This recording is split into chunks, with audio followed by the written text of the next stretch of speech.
गांव के किनारे एक पुराना कच्चा मकान था। उस घर में गीता और उसका पति हरिराम रहते थे। गीता मेहनती, समझदार और शांत स्वभाव की थी, लेकिन हरिराम वो बिल्कुल उल्टा था। उसे काम से जैसे दुश्मनी थी। सुबह सूरज उगता, खेतों में किसान हल लेकर निकल जाते, महिलाएं कुएं से पानी भरती, बच्चे स्कूल जाते, लेकिन हरिराम अपनी खाट पर चादर ओढ़े पड़ा रहता। शुरू में गीता ने प्यार से समझाया, फिर गुस्से से, फिर रोकर, लेकिन हरिराम की आदत नहीं बदली। धीरे धीरे घर की हालत बिगड़ने लगी। अनाज कम होने लगा, उधार बढ़ने लगा, गांव में लोग बातें करने लगे थे। गीता तो सोने जैसी है, वो तो मेहनती है, पर उसका पति हरिराम वो तो निकम्मा है। गीता को ये बातें तीर की तरह चुभती थी, पर वो हरिराम को लेकर मजबूर थी। उठो जी, दिन निकल आया है। आज खेत पर चले जाओ, मालिक ने कल भी पूछा था। तुम्हें तो हर बात की चिंता रहती है, मुझे थोड़ा आराम करने दो। आराम कब तक? घर चलाने के लिए मेहनत करनी पड़ती है, तभी घर चलता है। तुम मुझे सिखाओगी? मैं जानता हूँ कि मुझे क्या करना है और क्या नहीं करना। गीता चुप हो जाती है। उसकी आंखों में पानी भर आता है। एक दिन बिता, 2 दिन बीते, ऐसे दिन महीनों में बदल गए। उधार लेते लेते उधार इतना बढ़ गया कि साहूकार रोज दरवाजे पर आने लगा। एक दिन तो उसने साफ कह दिया, अगर पैसे नहीं मिले तो घर गिरवी रखना पड़ेगा। ये सुनकर गीता के पैरों तले जमीन खिसक गई। उसने हरिराम से आखिरी बार विनती की। देख गीता, अब और बहाने नहीं चलेंगे। मैंने बहुत देख लिया, अब मैं और छुट नहीं कर सकता। मालिक, आपसे हाथ जोड़कर विनती है, हमें थोड़ा समय और दे दो। समय तो बहुत दे दिया, बस अब और नहीं। इतना कहकर साहूकार चला जाता है और गीता उदास होकर सो रहे अपने पति हरिराम के पास जाती है। इतना सब कुछ हो गया हमारा, रहने का घर भी गिरवी रखने की नौबत आ गई। अब भी नहीं जागोगे? आलसी होकर चैन की नींद सो रहे हो। गीता, तुम हर बात को बड़ा बना देती हो। गीता उस दिन कुछ नहीं बोलती, लेकिन उसके मन में एक निर्णय जन्म ले चुका था। गीता ने सोचा, जब समझाने से नहीं समझता तो उसे महसूस करवाना होगा। अगले दिन उसने नाटक किया कि वह बीमार है। उसने खाना नहीं बनाया, पानी नहीं भरा, कुछ भी नहीं किया। घर अस्त व्यस्त हो गया। हरिराम को पहली बार एहसास हुआ कि घर गीता, अपने आप नहीं चलता। खाना कहाँ है? भूख लगी है। आज उठ नहीं पा रही हूँ, बहुत बीमार हूँ।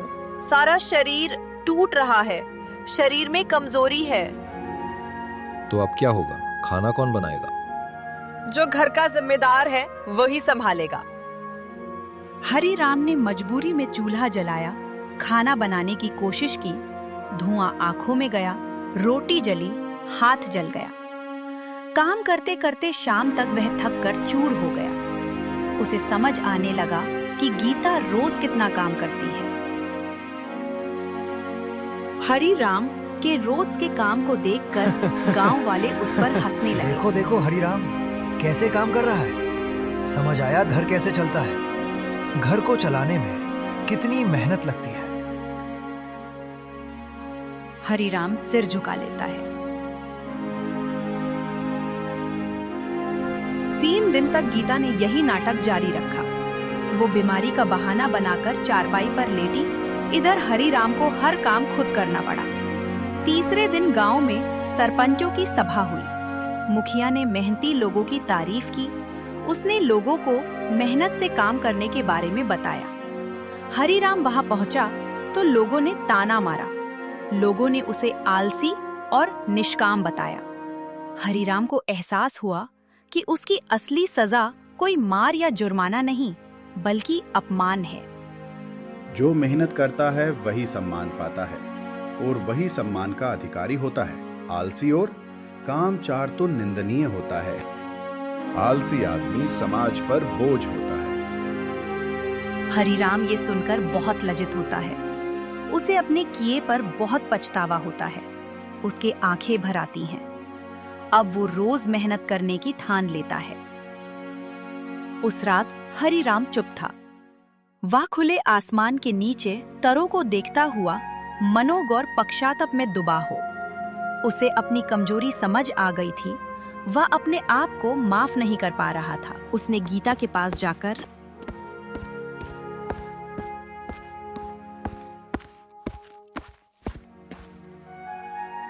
गीता, मुझे माफ कर दो। मैंने तुम्हें बहुत परेशान किया है। मेरी वजह से तुमने काफी दुख सहा। अब मुझे मेरी गलती अच्छे से समझ में आ चुकी है। अब मैं खूब मेहनत करूंगा जिससे हमारे गरीबी के दिन मिट जाएंगे। गीता पहले तो हरिराम से बहुत नाराज थी।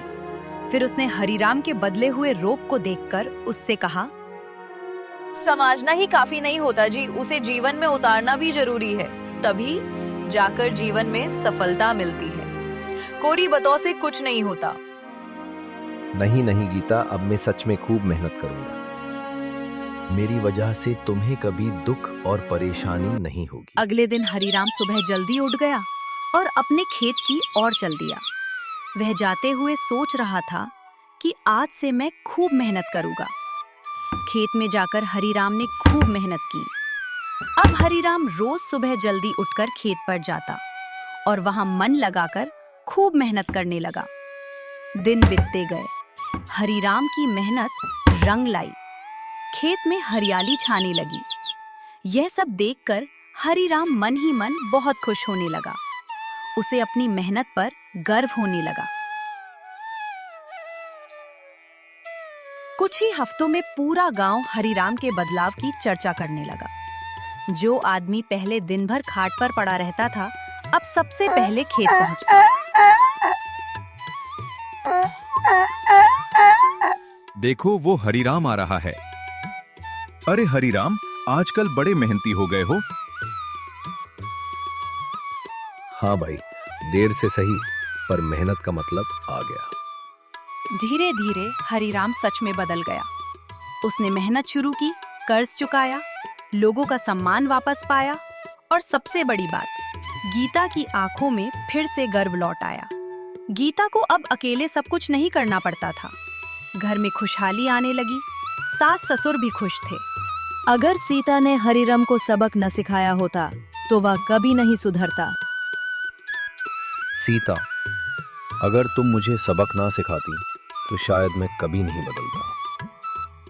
सजा देने का मकसद तुम्हें नीचा दिखाना नहीं था, बस तुम्हें जगाना था, तुम्हें मेहनत का अर्थ बताना था। इस कहानी से हमें ये सीख मिलती है कि कभी-कभी जीवन में बदलाव के लिए कठोर कदम उठाने पड़ते हैं। सच्चा रिश्ता वही है जहां एक दूसरे को गिरने नहीं दिया जाता। काम से भागने वाला इंसान कभी सम्मान नहीं पा सकता, लेकिन जो अपनी गलती समझ ले वही असली इंसान कहलाता है।